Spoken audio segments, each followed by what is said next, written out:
So kindly share your personal reminiscences with His Grace Dr. Paulus Mar Gregorius of the blessed memory. Thank you, Achin. Thank you for this opportunity to to share my thoughts. Personally, unfortunately, I did not have many interactions with him because by the time I came to, I had not the opportunity to interact with him when he was fully healthy. I unfortunately met him in person only when I got posted, when I started working in Delhi with the Christian Medical Association of India. I was a consultant, a senior consultant with the Community Health Department of the Christian Medical Association of India based in Delhi. So I had the opportunity to visit Tirumeni, but Tirumeni already was, had a neurovascular stroke and he was bedridden. So I just paid my respect. That was it's a sad thing because I think if I had the opportunity to meet with him earlier, it would have been great. But it did not. I did not have the opportunity. But it was what I. So it was a very brief interaction. I went and visited him. He was in bed. By the time I had, of course, read about him and heard about him as a great leader and a thought leader and, of course, a spiritual leader. So Mark Gregorius is known to study the scriptures from its original text and language, be it of any religion or any culture.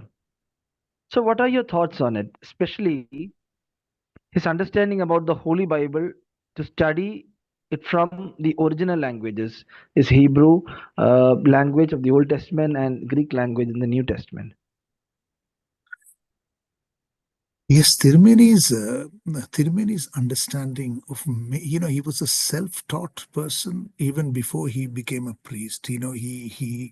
He went and worked in different countries, and especially in Ethiopia, he mastered Amharic, and of course the various Semitic languages, including, he was proficient in both Hebrew and also Syriac and Greek, and so you know.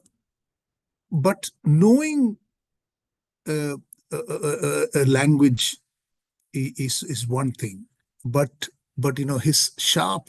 He was such a sharp person, so deep in his thinking that he was able to bring a lot of truths uh, uh, to the surface. So what I'm trying to say is, it was his personality, his thinking, but also his knowledge of these languages brought home a lot of truths.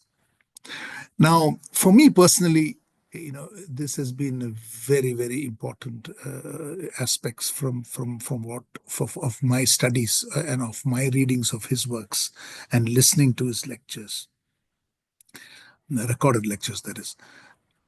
Um, you know, the beauty sometimes, the beauty of words in the Bible is that they are very holistic, and he made it very clear. I can give you two specific examples which his writings and teachings pointed me to. One is the aspect of the of diaconia, of service.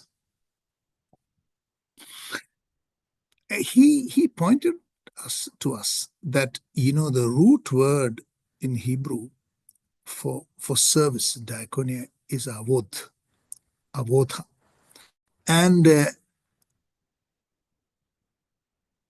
it is linked. This root is linked with also with work and worship.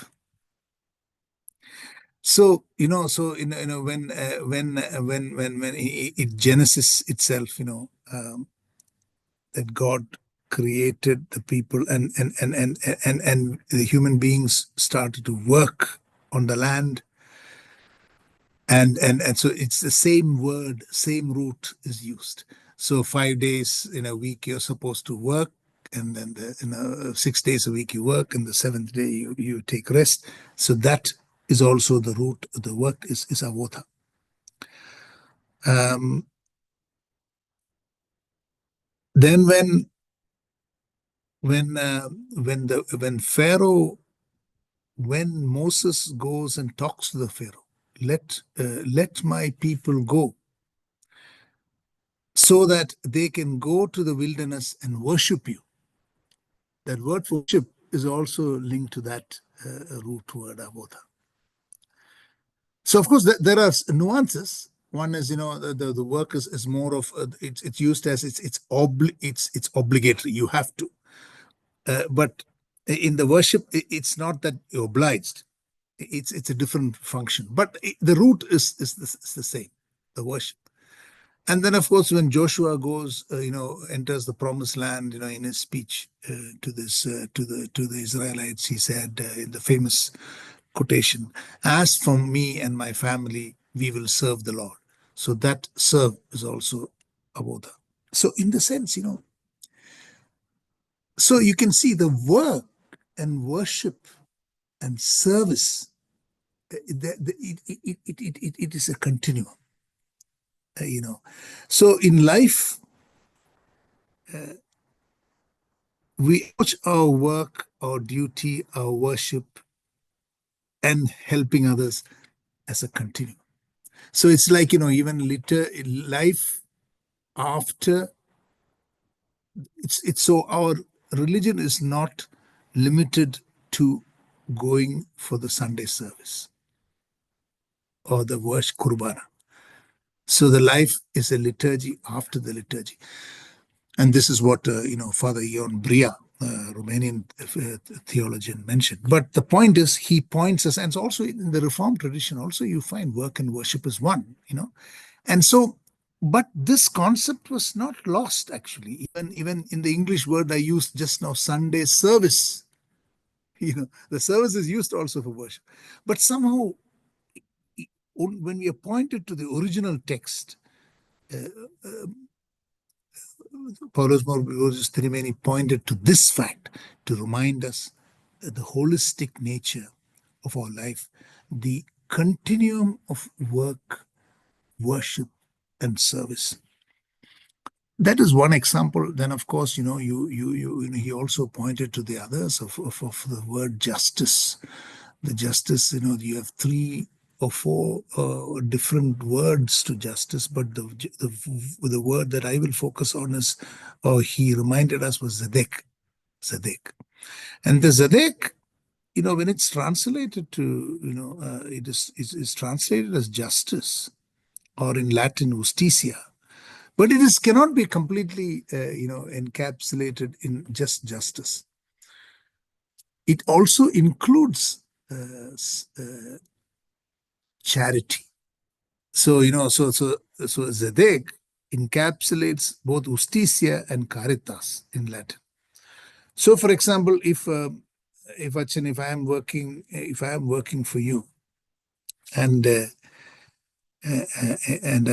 I'm working for you on daily wages, 5 days a week, and you pay me daily wages, and not cut down on that, and that would be seen as justice. But suppose, say, I worked on daily wages for 2 weeks, and then I became sick the third week. But you, knowing that I have a family, though I don't have a contract, I'm not a contracted labor, knowing that I have a family to support, if you still give me that week salary, even if I was sick, that would be called charity. But in Hebrew, that is also Zadek. So justice. So much so that zakat, in Arabic is about the fifth pillar of Islam is actually giving tenth, the tithe. That comes from the same, zadek. So charity and justice is and love and compassion.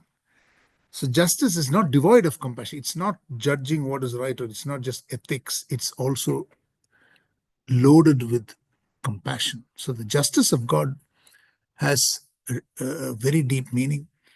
The other words are like shalom. It's not just peace. It's a holistic peace. It's healing. It is reconciliation. So the word for truth and love, and so Tirumeni's understanding of the original text helped us, and with that knowledge, he taught it with great clarity, that that people could understand these truths.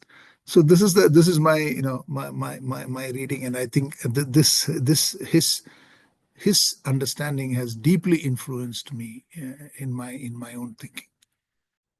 So as you work with the World Council of Churches, and we all know that Trimeni, from being a layman, he started his journey in WCC as the associate secretary, and from there on, the journey started till he was a president of the WCC.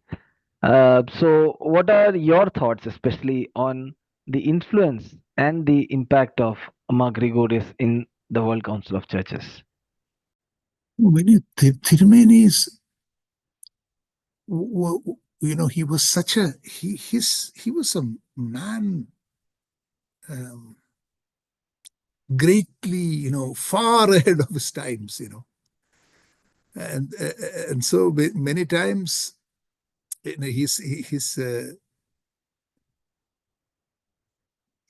he was such a wise and such a profound thinker. The mark of a great thinker is that his works can be read, and it's still relevant, and it will be relevant for years to come. So he was very influential,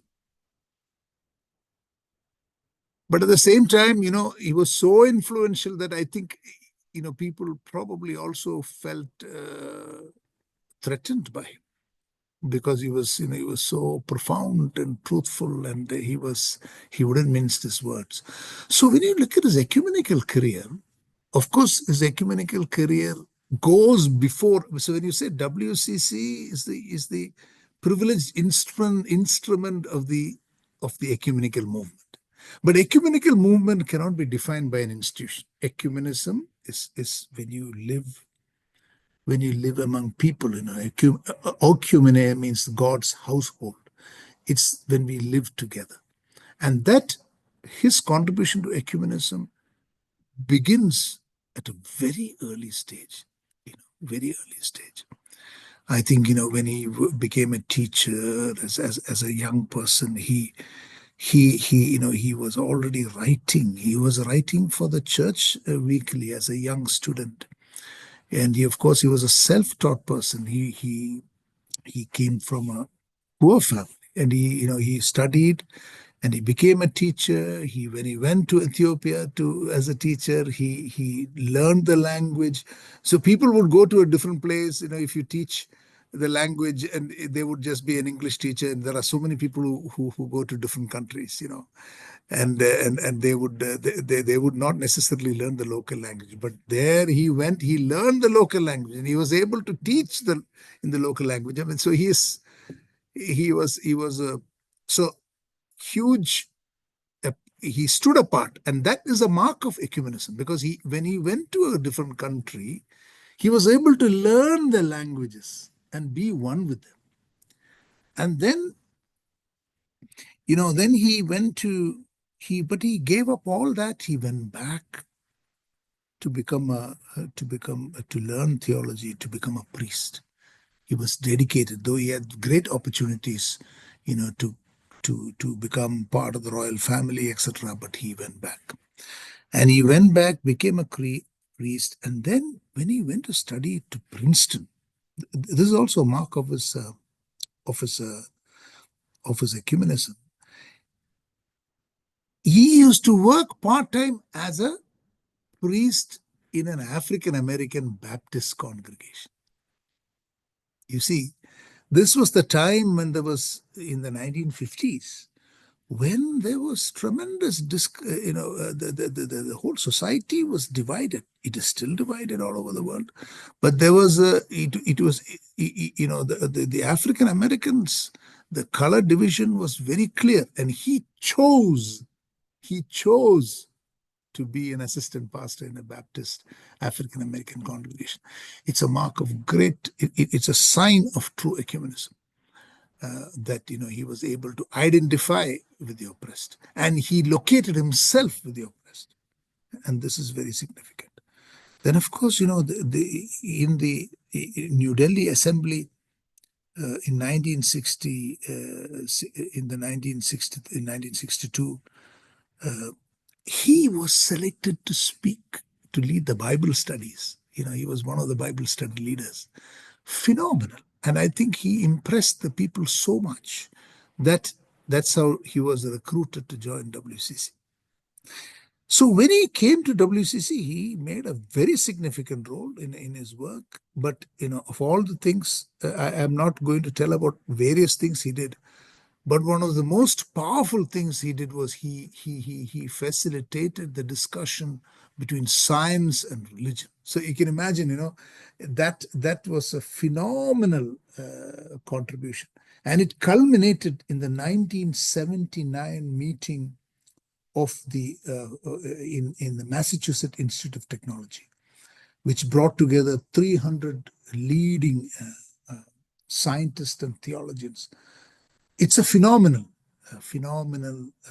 meeting. And that it was a 5-year process. He gave leadership to a global discussion on faith and science and humanity and its interaction with science. And then he left, and his proposals to the WCC was so futuristic and so prophetic. I think he was not given that space, in my understanding. And then, of course, he went back, and he became a church leader. He was selected as one of the Asian presidents, and in the assembly in Canberra, he actually spelt out and spoke against the treatment of the indigenous people in Australia. It was seen as an affront by the Australian government, but he was a truthful person. So I think the ecumenical movement could have benefited much more from his wisdom, but I think he has contributed a lot, but it could have been much more. But I think possibly it was also his approach to truth telling and challenging the powers, which, in my reading, did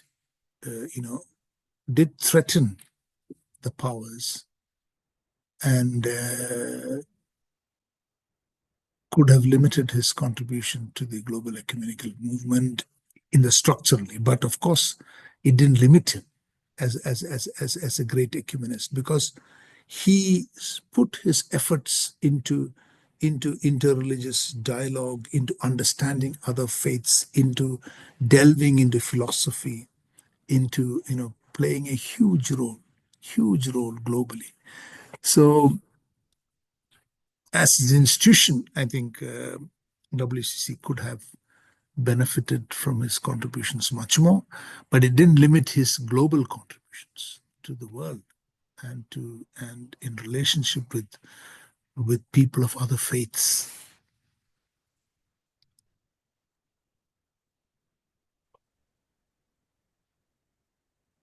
So, according to you, what is the idea and thought of Mark Gregorius, especially about holistic healing and mental health? I this in this area I have to do further studies, because he has written so extensively this now, for example, now currently I am the director of the WCC's the Commission of the Churches in Health and Healing. It's a new responsibility I got this year. I've been working with health and healing for many years. These are not the areas in which I actually, how I got to know Tirumeni. It was through the work on his book on diaconia, his work on his writings on other faiths. So it's not specifically, on holistic healing, but from his wider readings, I think it was his whole approach to life, to truth telling, to addressing issues with great honesty and forthrightness. And uh, he was not, he wouldn't mince or mince his words. You know, he he would tell the truth. He would challenge injustice, but at the same time, he was able to, he with his great intellectual capacity and great vast knowledge, he was also very humble. So sometimes, such many times these huge what do you call the savants or geniuses can become very arrogant. But here is a person who was actually deeply humble. But his humility did not come, he did not clothe it with modesty. You know. Now, why I'm saying this is, in my understanding of health and mental health, I would see the life and teachings and the work of Tirumeni as a very holistic approach to life. To be able to face each day in a way that, as you see it, truthfully, and able to identify the challenges that day and to deal with it with the capacity that God has given you. But at the same time, knowing fully well that our life and our current, this is, I'm not quoting what he's saying, but I'm following up from his teachings. When I look at it, how do you actually look at the future? He was very concerned about the future because he was looking into, he was talking about science and faith and with the future of science and how will science, he was looking at science as an issue of justice. So when we are making these developments,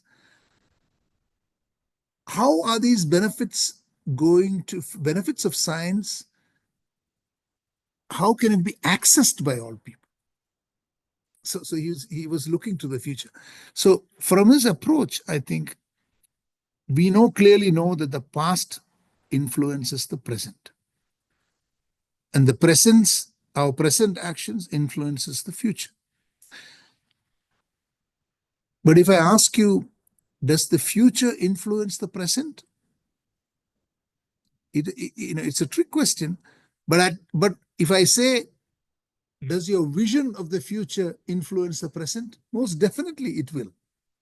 Because, and this is where, his life and his teachings was based on a vision of the establishment of the reign of God here on earth. He was a man of great faith, and with great confidence he was looking to the future. So you see, when you look at the future in the perspective of the establishment of the reign of God here on earth, then your present will change completely. What you do each day will change completely. He did all the sacrifices, he did all the things that he did with that vision. So, in a way, Well, in holistic health and mental health, I think it all depends on how our health and our mental health depends on our internal understanding of life and our vision of the future, because that will govern how we face each moment. And so Tirumani's life shows me that I have to face life with forthrightness, with frankness, with compassion, with devotion and discipline. He was a very disciplined and a hardworking man, and very tough on himself and on others. So but it's a complex thing. People wouldn't see him as a humble person, but I think he was very humble compared to such a great. He was such a great intellectual giant that how he was open to the even the every common person showed his great humility. So I hope I was. It's a very broad answer on holistic health and mental health, but this is what I see. So, Gregorius was a global leader and authority on the study of various religions and philosophies. According to you, what were his significant ideas that he has left for all of us to continue this legacy? I think he was a friend of all great philosophers. He was a friend of great religious leaders. I think the great legacy is that his confidence in his faith was so great, and his knowledge was so vast that he was able to face any person with great love. You know, so as a follower of Jesus, where Jesus asks us to love the other unconditionally, and and Jesus Christ in his teachings, the prayer he taught us, the only prayer, in fact, he taught us. It is not about taking all of the people to heaven. It's about bringing heaven on earth. Thy kingdom come, thy will be done. So in that context, he clearly showed that you have to love everybody unconditionally. And it's not for us to judge what others think and say and do and what are their beliefs. So he was able to embrace and study deeply. His study of philosophies, of be it Buddhist, Hindu, Jain. Of course, in the Indian context, when you talk about the Sanatana Dharma, it's a spectrum of faiths. From the atheist to the non-theist to the dualist to the you know and to the Advaits and the Dvaits. And so it's a whole spectrum with many, many religious philosophies. And he was able to encompass it, and he was able to make sense of it. And he was able to also highlight the great teachings of these faiths, fully, standing firm in his faith. And that is what I really admire: a phenomenal ability to appreciate and to embrace ideas without compromising his Christian faith. So people are where it's sometimes difficult to understand. When he talks about the relativistic approach of Jainism, which is a phenomenal aspect, actually, to be able to see the point of view of the other, live and let live. So the logic and philosophies of the Jain faith, he highlights all these realities, to be able to not to be stuck on one viewpoint, but to be able to understand the viewpoint of the other, viewpoint of another creature as well. These kinds of things. When you make a decision, You need to take into account the viewpoint of the various people, not only people but also animals and the living beings in this earth. So these things have been taught, and then of course also his interpretations of the Advaitic philosophy and his understanding. So it is sometimes not many religious leaders would do it, because when you are appreciative as a Christian leader, when you're appreciative and you're able to involve and engage in dialogue with appreciation, with acknowledging those aspects, you there can be misunderstandings, and but he did not. He was very confident, and he was able to be clear on what basis he did that, and so much so that, he was acknowledged as he was made president of the Indian Philosophical Association, and he was so acknowledged. He was so recognized for his efforts, and this is very significant. This is very significant in a time when we live in a time where people are retreating into their own comfort zones, when they're shrinking into their own identities of religious identities, and building walls around, you know, and feel threatened by the others. And of course, I understand, when we are a minority, it is a possibility. But can we step outside our comfort zone and truly listen to the other, deep listening and deep willingness to read and understand. And this is very important, and I think Tirumeni points us to many other great people also. I mean, look at even the life of William Carey, the Baptist missionary who came to India in the end of the 18th century. He translated the Bible into 44 languages, New Testament into 44 languages. But then he was also translated many of the local Hindu scriptures into English, you see. So it's a two-way street. So we need to be able to listen and learn and understand. So Tirumeni's life and his teaching as a philosopher, as a religious leader, as a savant, is that we need to be listening. We need to be willing to step outside our comfort zone, which will make ourselves a bit more vulnerable. But that's the only way, loving the other unconditionally does make one more vulnerable. Sir, I personally feel the last question is already answered through all your. It will be a repetition because in each of your answers, you highlighted at least two qualities of Ma Gregorius. So, uh, on a personal note, sir, what way you personally think that this future generation or this present generation and future generations must uh, understand or read this personality in a better manner? As people born in a particular community, we are part of the community. And Tirumeni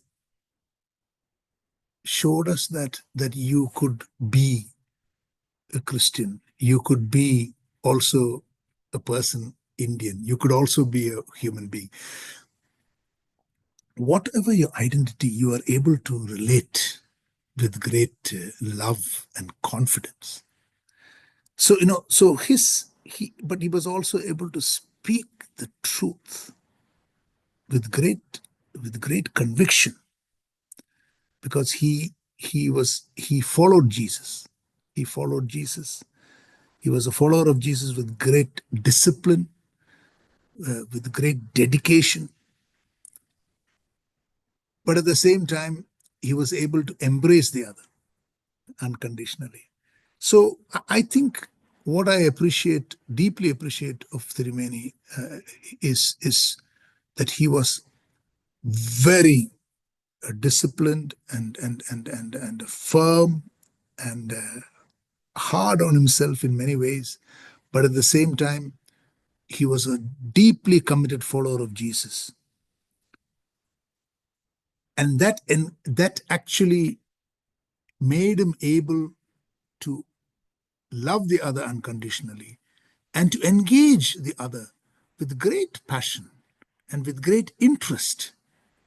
So I think it is a very important lesson for us today, that the world is changing so rapidly that we need to embrace this change and have a vision of the world, of the establishment of the kingdom of God, so that we will be able to really think to the future. So, to 1979, can you imagine, nearly 48 years ago, he was able to bring together the greatest thinkers of that age, and was able to foresee and look to the future. How much more we need to do that today, because the world is at a kairos moment. We are and the verge of becoming more globalizing, quantum computing. We are at the verge of just an explosion of artificial intelligence. The world is changing.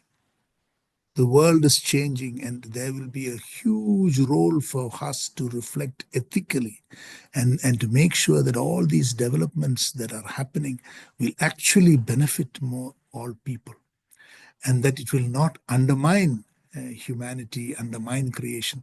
So we have to embrace change. We have to embrace the future with that vision, so that our present day will be mindful, will be engaged, and so that we will not just be spectators, but actors, positive actors in this unfolding drama of life.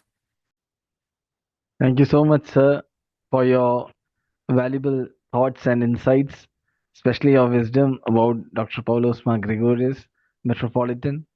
And thank you so much, sir, for your valuable time. Thank you. Thank you.